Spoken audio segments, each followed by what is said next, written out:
It's 7 o'clock. We will call the meeting to order. We do have a quorum with all board members present except Ms. Kaminsky. My speaker on? We do have a quorum with all board members present except Ms. Kaminsky. We will open the meeting with a traditional moment of silence that you can observe as you deem appropriate.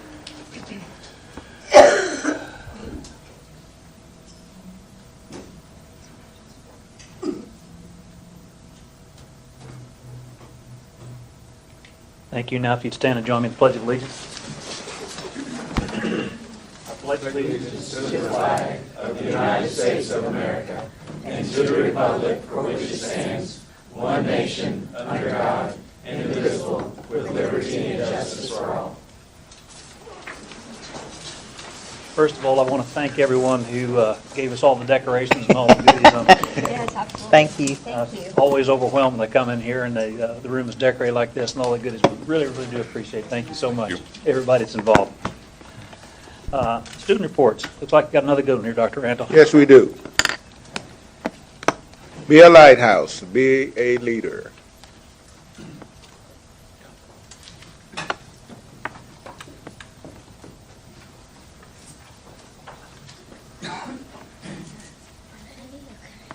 Be proactive. Begin with the end in mind. Put first things first. Think, win. Seek first to understand, then to be understood. Synergize. Sharpen the saw. Hello, my name is Noah Williams, and I'm in Hutchinson Elementary representing Miss Leonie's 5th grade class. My transition from New York to Texas was hard but easy at the same time because I had a lot of friends that I had to move away from, but I had a lot of family in Texas, so it was a win-win situation. In New York, the teachers didn't really teach as well as they did in Hutchinson. They just wanted to teach and get their money and leave. Okay. We didn't really rely on the teacher to teach us. We relied on our friends to teach each other. So we really that independent for each other. When I came to Hutchinson Elementary, there was a bunch of people who cared about us, especially the teachers. They were very nice and kind, and they had one goal for us to become one. As we follow the 7 habits throughout our life, we can become better people. Thank you for your time.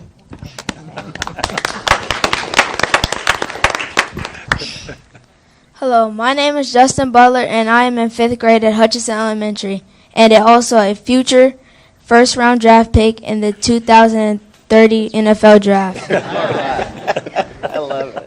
When I grow up, I am going to be an professional NFL football player. To get there, I am going to use the 7 habits. The habits will help me develop sportsmanlike behavior, develop friendships along the way, and help me achieve many, many goals. Thank you for your time.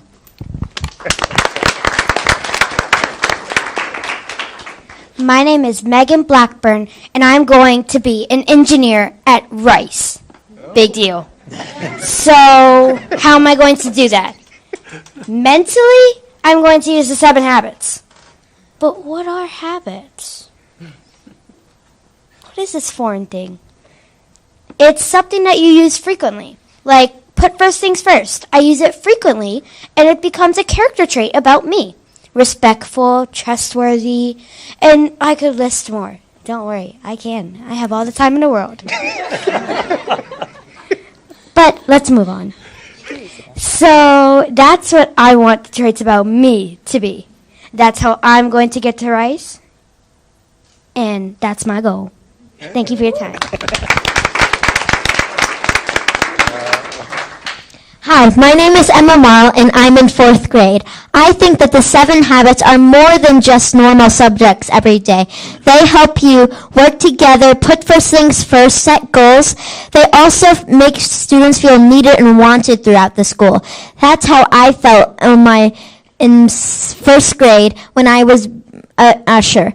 I am now a tour guider, and I have been one since 2nd grade. I really love my job. I am part of the Student Lighthouse team, and I really like my job there too. I think that if more students get this chance, that they will make a bigger difference in their school, themselves, and the world. Thank you for your time. Hello, my name is Rome Kyriakis, and I'm in 4th grade at Hutchinson Elementary. At our school, we do a lot of things to reinforce the 7 habits. One thing we do is synergy assemblies. At our synergy assemblies and other events, we work as a team with the staff and other students to complete the goal of setting up an event. Events are hard to set up because you have to get every student, every teacher, and every staff member into the correct place at the correct time. But at Hutchinson Elementary, we make it easy by using the 7 habits and working as a team. I'd like to personally invite you to the Synergy Assembly on February 1st and Leadership Day on March 1st.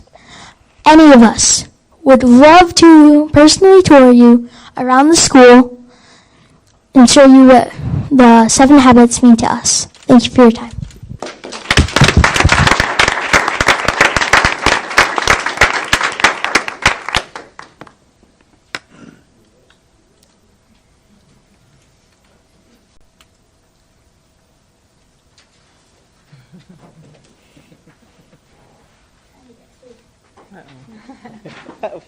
That's all right.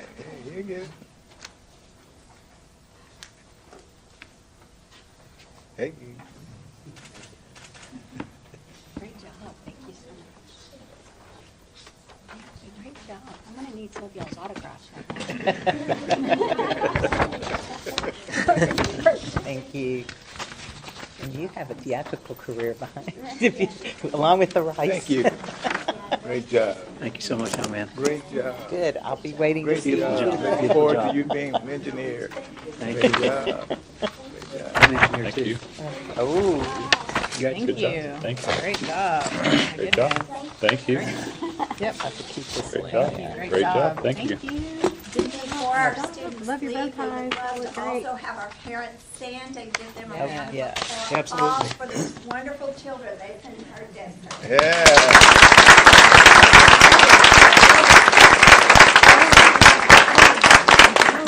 Thank you so much. What a fantastic group of students. Well done. Great job.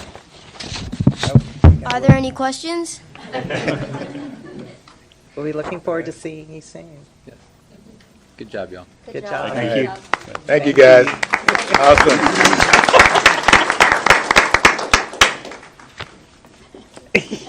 So All cute. right. They're liking this spotlight.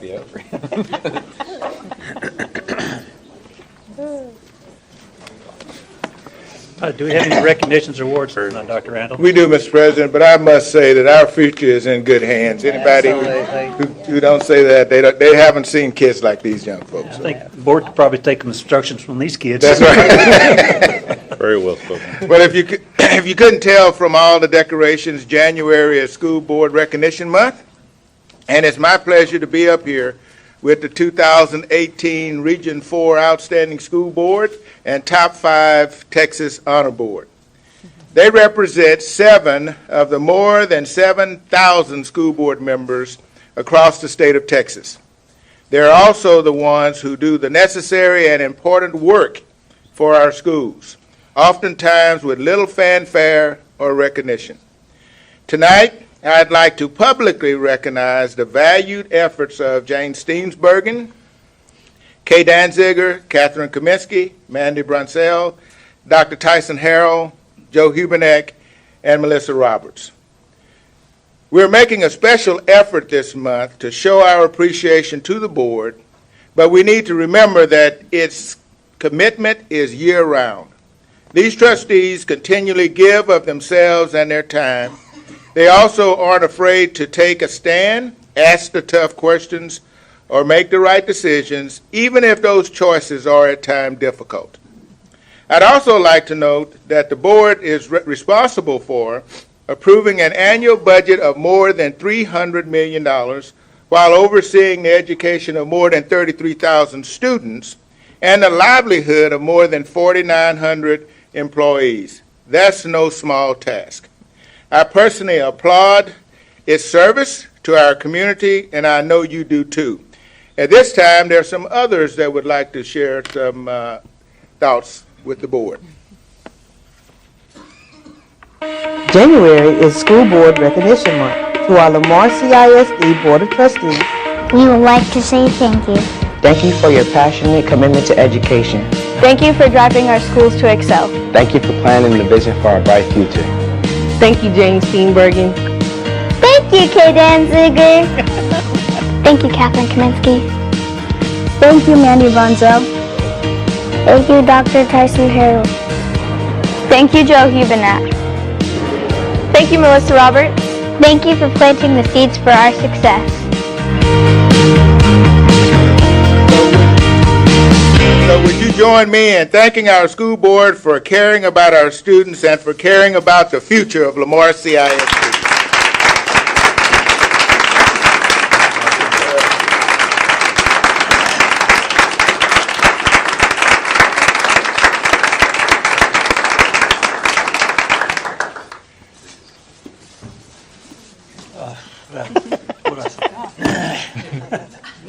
That's being here.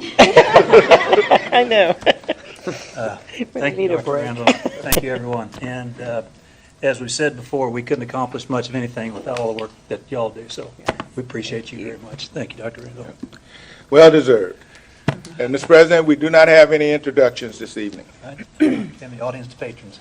Yes, Mr. President. We are now at the portion of the meeting when the board allots time to hear persons who desire to make comments to the board. Persons who wish to speak to the board must sign up to do so as they arrive, and they must indicate the topic about which they wish to speak. No presentation shall exceed 5 minutes. Delegations of more than 5 persons shall appoint one person to present their views. The board will hear the concerns, but the board cannot deliberate, discuss, or make a decision on any subject that is not posted on the agenda.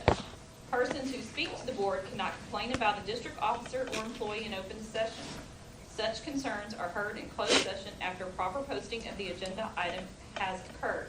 As you come forward, would you please state your name and your address? And our first speaker is Kimberly Moyler. Okay. Should I hold this or is it going to? It's fine. Okay. My name is Kimberly Moeller. My address is 907 Pickett Hill Lane, Rosenberg, Texas. I'm a product of this district, and more importantly, I'm the mother of a 6-year-old student here.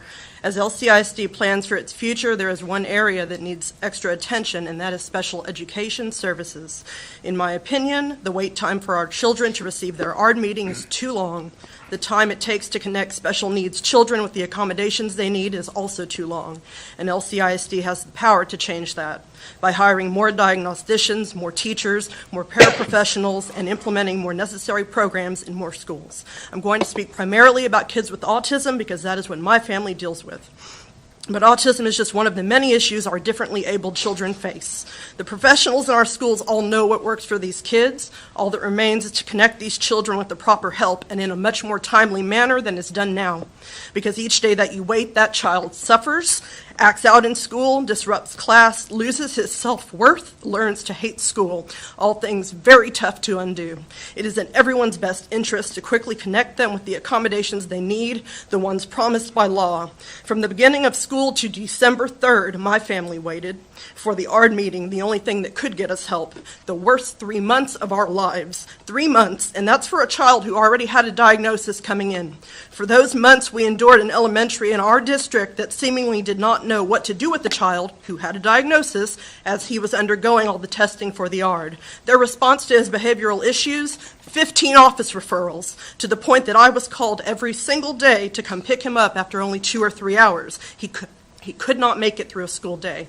Their solution seemed to be restraining him, which does nothing good for a child with autism or any child. You cannot place a child with special needs in a gen ed classroom without support and expect them to hold it together and not have any challenges. That is not realistic, and yet that is what we were forced to do, forced to watch him struggle.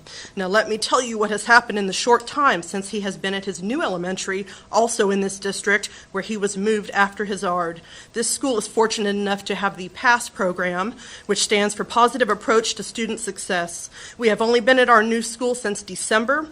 My son is now getting the proper support and thriving in their PASS program. His behavioral incidents are way down. He is able to be in a gen ed classroom and make it through the day because he has that PASS support there to help him do it. He now knows what being successful at school feels like. He doesn't have to dread each day anymore, and now we don't have to dread each day anymore. It kills me that he had to wait nearly a full semester to get that kind of support. How long are other special needs children in our district waiting for their support? Out of 25 elementaries here, only 9 of them have the PASS program, so if your child qualifies for the program, they most likely have to switch schools. Why the disparity in the elementaries and the treatment of special needs children? Why is one elementary so woefully lacking in support and tolerance for special needs students, while the next is welcoming and understanding and staffed with the important programs our children need? Because that is what we experienced. The availability and quality of special needs accommodations should be uniform across the board. All of our secondary schools have the PASS program, so why don't all of our elementaries have it as well? It's easy to say, well, the numbers aren't there to justify having the PASS program at all elementaries. That's the logic I've heard, but I don't buy it. The latest numbers from the CDC report that the prevalence of those diagnosed as being on the spectrum is now at every 1 in 59 American children, so that's 1 in 59. The need for the PASS program in elementary is especially great. This is when we can reach those children at the very beginning of their school careers to smooth the path for them later on, to show that they can succeed in school and that they matter. Quickly getting an ARD meeting when they are young is most vital. The services they receive now can set the tone for everything that comes after. The PASS program makes a giant difference in children's lives, not just their academic lives, but their whole lives. We can build new schools all we like, and we should, but it is the programs and the people inside each school that truly matter and make a difference for our children. This district is growing, and we must remember that our growing numbers are not only made up of neurotypical children. My son is far from the only one in our schools with these issues. I urge you to give special education resources a serious boost in the years ahead, beginning with the expansion of the PASS program, putting it in every single elementary we have, and speeding up the time it takes for special needs children to receive their necessary accommodations. There is little reason to wait to make a difference in a child's life. No other children with special needs should have to suffer the way my son did. Thank you. Thank you. Thank you. Thank you. That's all, Mr. President. Thank you. At this point in time, I entertain a motion to approve the minutes for the December 18th, 2018 special meeting workshop. I'll make the motion. Do you have a second to that? I'll second. Any questions, discussion? All those in favor, please say aye. Aye. Opposed? There are none. Thank you. Need a motion to approve the minutes of the December 20th, 2018 regular board meeting. I'll make the motion to approve December 20th, 2018 regular board meeting. Do I have a second to that motion? I'll second it. Any questions, discussion? All those in favor, please say aye. Aye. Opposed? There are none. Thank you. Board member reports? I'll go. Go ahead, Joe.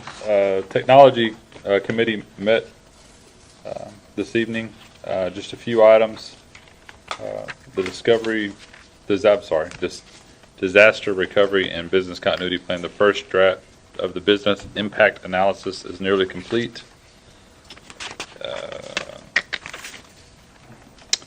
The Fulshire Data Center USB installation is complete. It was completed at the end of December.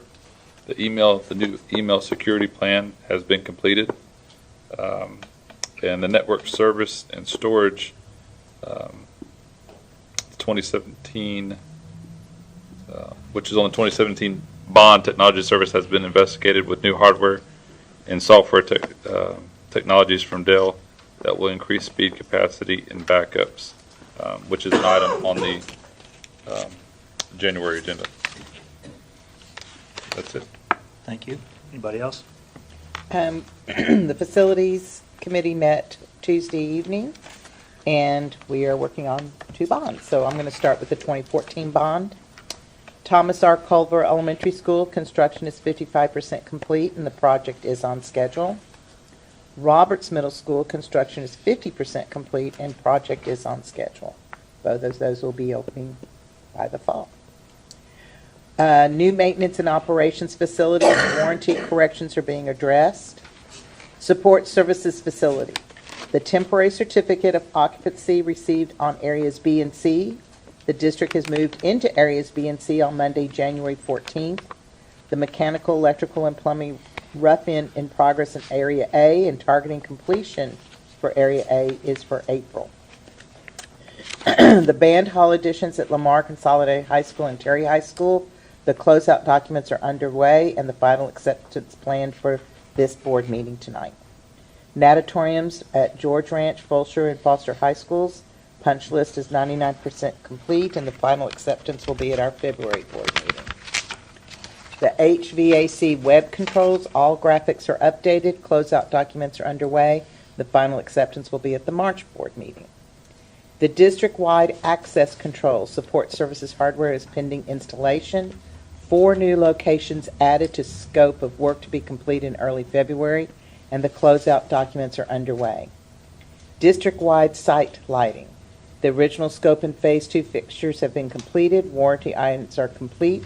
Closeout documents are underway. Final acceptance at the February board meeting, and hopefully the spotlights out there won't be burning our retinas next month.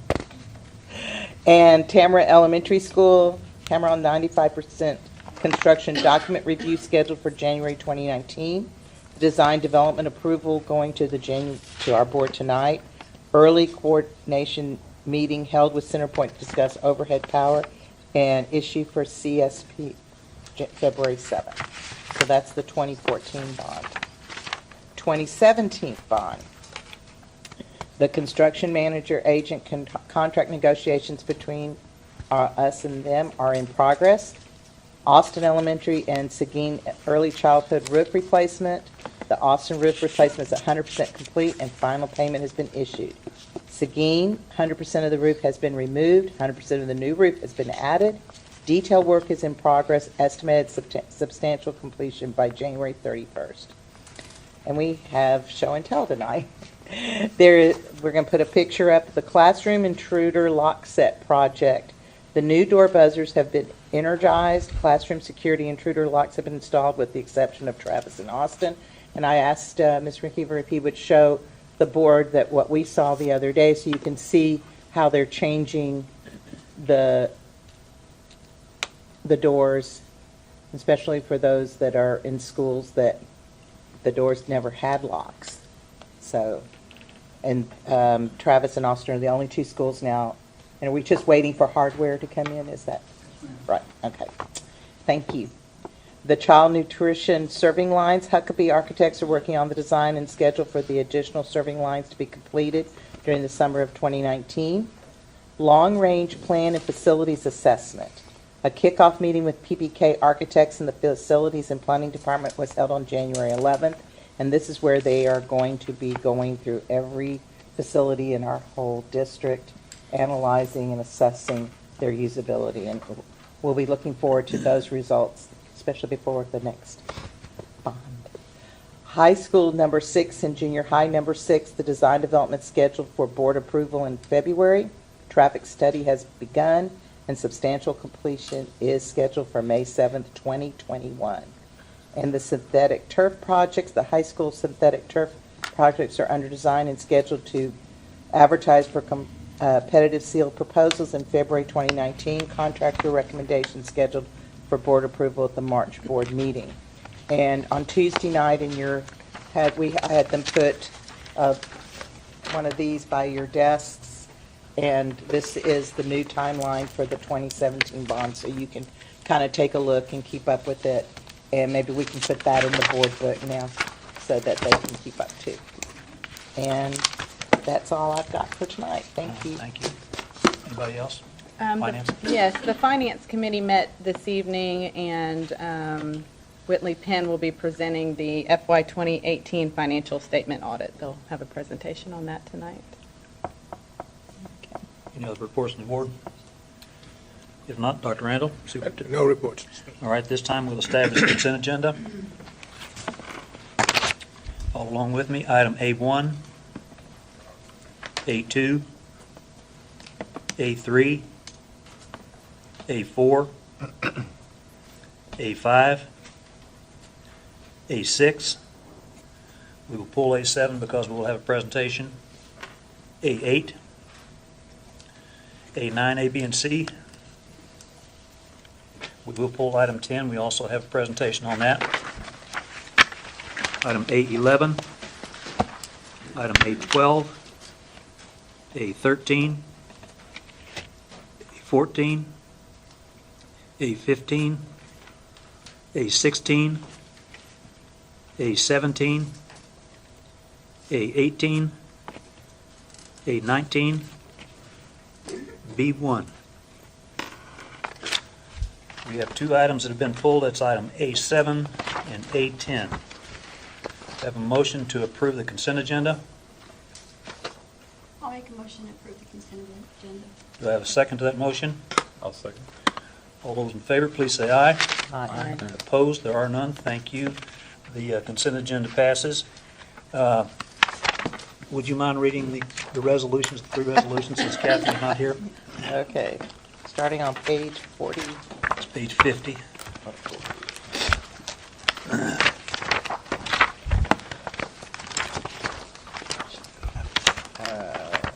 Okay. All right. Whereas Black History Month is celebrated throughout the United States during the month of February, whereas Black History Month recognizes the rich heritage and significant contributions to our lives by African Americans, whereas schools are in a unique position to share an appreciation of the heritage and accomplishments of African Americans among children from all races and backgrounds, and whereas Lamar CISD School commemorate Black History Month with special activities and observances. Now, therefore, be it resolved that the trustees of the Lamar Consolidated Independent School District declare February 2019 as Black History Month in Lamar Consolidated Independent School District and encourage members of our community to share in this celebration of heritage, adopted the 17th day of January 2019. And then, whereas the Association for Career and Technical Education has designated February 1st to the 28th, 2019 as Career and Technical Education Month, whereas profound economic and technological changes in our society are reflected in the structure and nature of work, placing new and additional responsibilities on our educational system, whereas career and technical education provides a career connection and is the backbone of our strong, well-educated workforce, which fosters productivity in business and industry and contributes to America's leadership in the international marketplace, and whereas career and technical education gives high school students experience in practical, meaningful application of skills such as reading, writing, and mathematics, improving the quality of their education, motivating potential dropouts, and giving all students leadership opportunities. And whereas the ever-increasing cooperative efforts of career and technical educators, business, and industry stimulate the growth and vitality of our local economy, and that of the entire nation by preparing graduates for careers, they're expected to experience the largest and fastest growth in the next decade. Therefore, be it resolved that the Board of Trustees of the Lamar Consolidated Independent School District declare February 1st through the 28th, 2019 as Career and Technical Education Month, and urge all citizens to become familiar with the services and benefits offered by career and technical education programs and to support these programs to enhance work, skills, and productivity. Adopted the 17th day of January 2019. And the last one, but not least, for sure. Whereas school counselors help students in public schools reach their full potential, and whereas school counselors are committed to helping students explore their abilities, strengths, interests, and talents, as these traits relate to career awareness and development, and whereas school counselors help parents focus on ways to further the educational, personal, and social growth of the children, and whereas school counselors work with teachers and other educators to help students explore their potential and set realistic goals for themselves, whereas school counselors identify, utilize community resources that enhance and supplement comprehensive school counseling programs and help students become productive members of society. Now, therefore, be it resolved that the trustees of Lamar Consolidated Independent School District recognize the importance of school counseling programs, which are an integral part of the educational process that enables all students to achieve success in school, and declare the week of February 4th through the 8th, 2019 as School Counselor Week in Lamar Consolidated Independent School District. adopted this 17th day of January 2019. Thank you very much. At this point in time, we'll have the presentation on the annual financial report. We'll all jump up at once. Lost the bed. Members of the board, Dr. Randall, good evening. I'm here tonight to present to you the results of the district's fiscal year 2018 financial statement audit and federal single audit. I'm the engagement partner on the engagement, Lupe Garcia. Also here tonight is Dan Hernandez. He was the senior manager on this engagement. Other members of the engagement team included Tom Peterson, Nathan Johnson, and staff Raul Balbuena and Brittany Ulmer. There's required communications I have to make to you as the Board of Trustees. These financial statements are the responsibility of management. Our responsibility in this process is to design audit procedures in order to provide and issue an opinion on these financial statements. In order to issue an opinion on the financial statements, we do perform a variety of audit procedures based on our understanding of how the district operates, what the internal controls, policies, and procedures are in place. We did review the district's accounting policies during our audit. They are in line with industry standards. The school district did implement a new standard this year, GASB statement number 75, having to deal with other post-employment benefits. GASB is the Governmental Accounting Standards Board. They set all the rules for financial reporting and accounting that governments have to follow here in the United States. I'm going to mention GASB statement number 75 again later in the presentation, so you can see how that statement, the impact it had on the financial statements. The financial statements do include accounting estimates. Some of the more significant accounting estimates are listed on this slide. State aid, the allowances for uncollectible taxes receivable, the useful lives of the district's capital assets, and then we have the net pension liability and the net OPEB liability and the related deferred inflows and outflows and expenses associated with pension and other post-employment benefits. The fourth and the fifth bullets on this slide are estimates, but information for those estimates comes from the Teacher Retirement System of Texas. They have auditors and actuaries that crunch the numbers on behalf of the district, and they provide the district with the information they need to record their proportionate share of all these amounts in their financial statements. So we've concluded that management has recorded these estimates in accordance with generally accepted accounting principles. I'd like to thank Ms. Ludwig and Ms. Reynolds for their cooperation and assistance during the audit. The audit does take several months to complete. We are on site total 4 weeks. So it's because of their cooperation and assistance that I don't have any difficulties to report to you that we encountered during the audit. Our audit did not result in us proposing any journal entries to present these financial statements so that they'd be materially correct. We didn't disagree with management when it came to the application of any accounting principles or any accounting estimates. We do obtain from management a letter of representation that management has provided us with all the information we need in order to complete the audit, that the financial statements are materially correct and are disclosing all the required pieces of information. As far as we know, the district isn't consulting with any other accountants or auditors on any matter.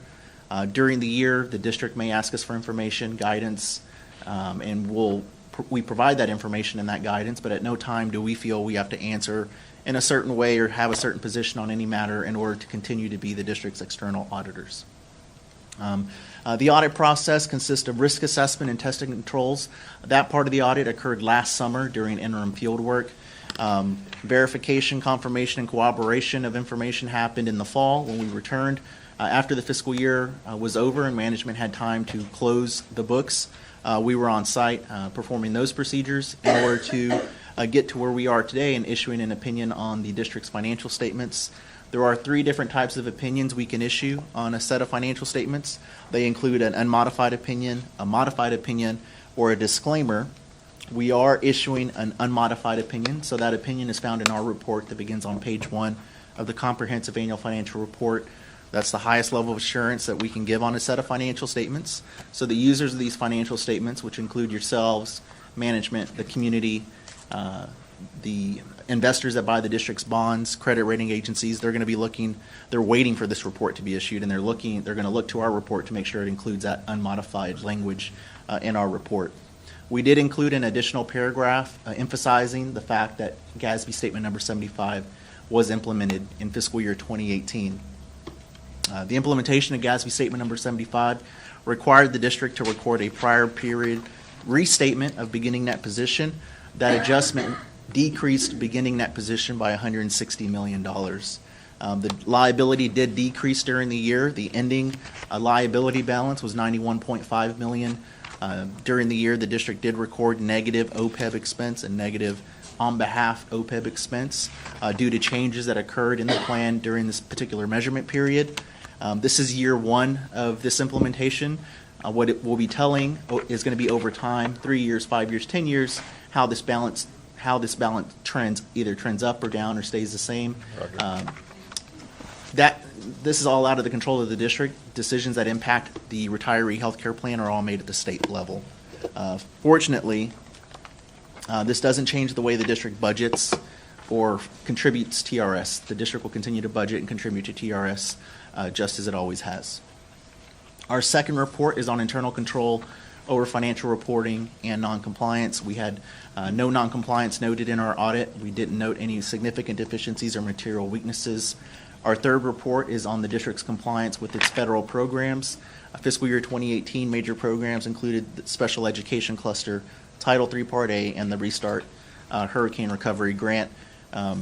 In our report on these major programs, we didn't identify any significant deficiencies or material weaknesses in internal control over compliance, nor did we identify any question cost or noncompliance related to the requirements that were applicable to these three major programs. Some financial statement highlights. The statement of net position is the district's balance sheet on a full accrual basis of accounting. Total assets were $1.2 billion. $680 million of that was in capital assets, land, buildings, vehicles, and equipment, net of depreciation. Current and other assets are cash, investments, and accounts receivable, $540 million. Deferred outflows and inflows of resources include balances that are being amortized over time related to the pension and OPEB activity. Total liabilities were $1.3 billion. Bonds payable and premiums make up the majority of this balance, but that does also include the net pension liability and the net OPEB liability, and those are listed on this slide. Net position is the difference between your assets and your liabilities and your outflows and your inflows of resources. As of August 31st, 2018, total net position was a negative $135 million. The reason for that negative balance is because of the district's implementation of GASB Statement Number 75. Districts across the state are reporting negative net position for the first time because of GASB Statement Number 75. The Texas Education Agency, when they perform their analysis on the district's finances, they're going to back out the net OPEB liability, just like they back out the net pension liability in their first rating calculations. The district's fund statements, the general fund ended the year with $73 million. Expenditures exceeded revenues by $5.4 million. The debt service fund, which is the fund the district uses to accumulate funds to make principal and interest payments on the district's outstanding bonds, ended the year with $25 million in fund balance. Capital projects ended the year with $401 million in fund balance. There was a debt bond issuance during the year. Those funds go into the district's capital projects fund until they're expended on capital projects. Non-major governmental funds are the district's special revenue funds, state, federal, and local special revenue funds, and those funds combined had $5.2 million in fund balance. The district's budget to actual schedule, revenues exceeded budgeted revenues by $3.2 million. Actual expenditures exceeded budgeted expenditures, were under budget by $13.3 million. So overall, there was a favorable variance on the district's budget to actual schedule for the general fund. The unassigned fund balance in the general fund gets a lot of attention because that is the portion of fund balance that's available for spending. That $60.9 million on August 31st, 2018 is not the district's savings account. This is the working capital of the district. This is how the district pays employees and vendors for services provided. So that was $60.9 million on August 31st, 2018. There are other amounts reported in the general fund balance that are committed and assigned. Committed because they were earmarked by the board, assigned because they were earmarked by management. That unassigned fund balance translates into 81 days in operating expenditures. So the general governmental finance account Officers Association recommends 2 to 3 months of fund balance, which is 60 to 90 days. So you can see the district is within that range. The Texas Education Agency also looks at unassigned fund balance to make sure the district is not going to be running into any cash flow issues. So the district is in a healthy position when it comes to unassigned fund balance, and that's what this slide illustrates. So if there are any questions about the report or our audit, I'd be happy to take those questions at this time. I'll entertain a motion, get a second before we have any more discussion. Motion to approve the Lamar Consolidated Independent School District Comprehensive Annual Financial Report for the 2017-2018 year. I'll make the motion. Have a second to that? I'll second it. Questions or discussion? No question or discussion. All those in favor, please say aye. Aye. Aye. Opposed? There are none. Thank you, and thank you for the report. Thank you. Thank you. The Strategic Planning Committee. Ever Holsworth friends here.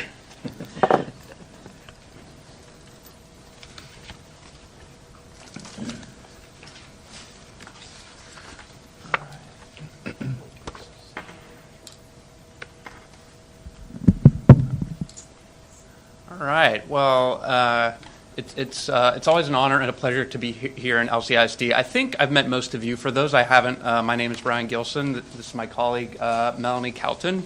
It's been an honor to engage in the strategic planning process so far. Excited tonight to give an update on what we've heard so far and talk a little bit about next steps in that process. So first, as a reminder from some of our previous conversations about the strategic plan, the strategic plan is a roadmap that identifies several key priorities and goals that will guide district decision-making over the course of the next 5 years. It won't outline specific actions or tactics to take year to year. These will be developed annually by the board through the district improvement plan and the superintendent goal-setting process. And you may recall this graphic from when Lindsay presented it a couple of months ago. We really believe that a successful strategic plan is one that incorporates a broad range of perspectives and generates a sense of ownership from all districts' stakeholders. It's this goal that we had in mind when designing and implementing the strategic planning process. So a quick reminder on the phases of the strategic planning process. Through the course of the fall, we embarked on a listening tour designed to gather input and perspectives from a broad set of stakeholders across Lamar CISD, and we used that feedback to identify several major themes, which we'll share with you in just a moment here. And with the board's approval this evening, we'll begin the next stage of the process, which is assembling a committee to use the themes we've identified to create 5-year goals aligned to each of those priorities. And then as a final step, of course, the board will review the proposed plan later this spring. So, a brief update on the listening tour. We're glad to report that there was a high level of engagement in the strategic planning process through the listening tour.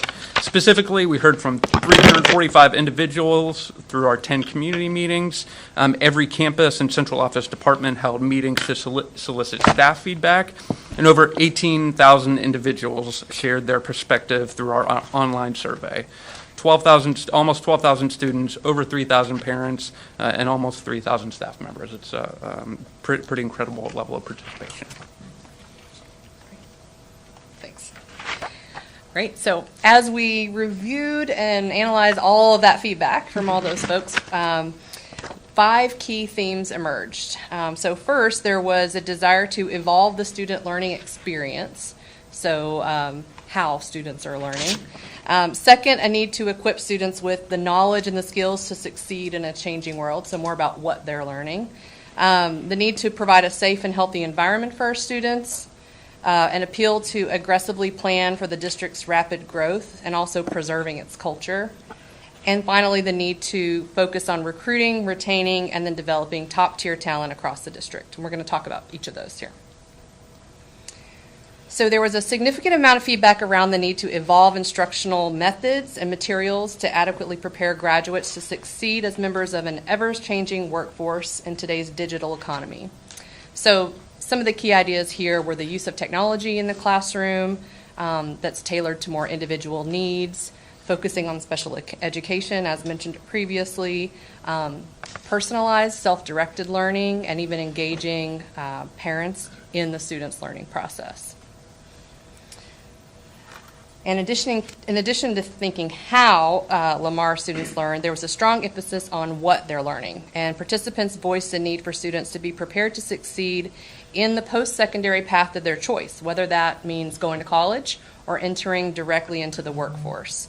So there were some primary ideas here around strengthening the career and technical education programs, building stronger college preparation and college counseling programs, and providing more leadership and community service opportunities as well. And of course, students' physical safety was paramount importance for all of the stakeholder groups.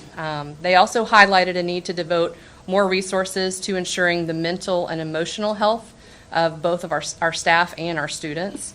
And a particular note here, this theme was actually the #1 priority for our students. And in particular, they were advocating for strategies to address and prevent bullying in our schools. Lamar's constituents are also very excited by and worried about the district's growth. They expressed the need to proactively address the increasing infrastructure demands in a manner that builds and maintains equity across the district. Participants are very proud of Lamar's culture and want to be sure that those foundational strengths, like the neighborhood feel and innovative mindset, are preserved through this next period of rapid growth as well. And finally, stakeholders expressed the need to ensure Lamar is focused on developing strategies to hire and retain top-notch talent throughout the district. And they also noted that more frequent, tailored, and higher quality staff development is also a key priority. So as Brian mentioned earlier, now that we've looked at all of that feedback, we're ready to move to the next stage of the process. So I'm going to talk a little bit about the committee. The Strategic Planning Committee is charged with three primary tasks. The first is to review all of this feedback, to look at the themes that we've seen emerge, and help us to set some specific targets related to each of those themes. Next, we want to get their input on how we communicate this plan out to the broader community. And they'll also prepare a draft of the strategic plan for your approval over the next couple of months. And in order to accomplish this, we're going to have a series of 4 meetings during February and March that will be facilitated by the Holdsworth Center. And of course, we invite all of you and any district leadership as well to attend the meetings and participate in the process. And as with the listening tour, we also had a lot of interest in the committee, which was really exciting. We had over 140 individuals apply to join the committee, which was great. And from those applicants, and pending your approval this evening, we have assembled a representative set of 40 committee members, and those include students, parents, teachers, administrators, district staff, and also community leaders. Great. So we also wanted to give you all an idea of where this is ultimately going later this spring. So by the end of this process, we're hoping that the district will have a plan that looks at a very broad level, something like what you see on the screen now. We'll have defined 4 to 5 priority areas and focus on 2 to 3 big picture 5-year goals within each of these 5 kind of priority areas of focus. Now, these goals may be numerical goals. They may also be sort of more directional targets. And the one thing to note about the goals is we aspire that the goals provide direction to the district, not directives for you all and for district leadership as you embark on the work of implementing the strategic plan. So just to give you an update on timeline, with the committee meetings scheduled for February and March, we remain on track to meet our target of reviewing and hopefully adopting the plan in April. And with that, we'll entertain any questions that you might have. We'll first get a motion to approve the Strategic Planning Committee. Make a motion to approve the strategic. We get a second to that? I'll second. Questions, comments, discussion? I'll just say, well done. Yeah. Thank you. Thank you. We really appreciate your help. And thank you for what's to come. Thank you. Thank you. All those in favor of the motion, please say aye. Aye. Opposed? There are none. Thank you. The motion passes. Any discussion on the information items? If not, we'll adjourn to closed session pursuant to Texas Government Code Sections 551.071, 551.072, 551.074, and 551.082 of the Open Meetings Act, and time 7:49.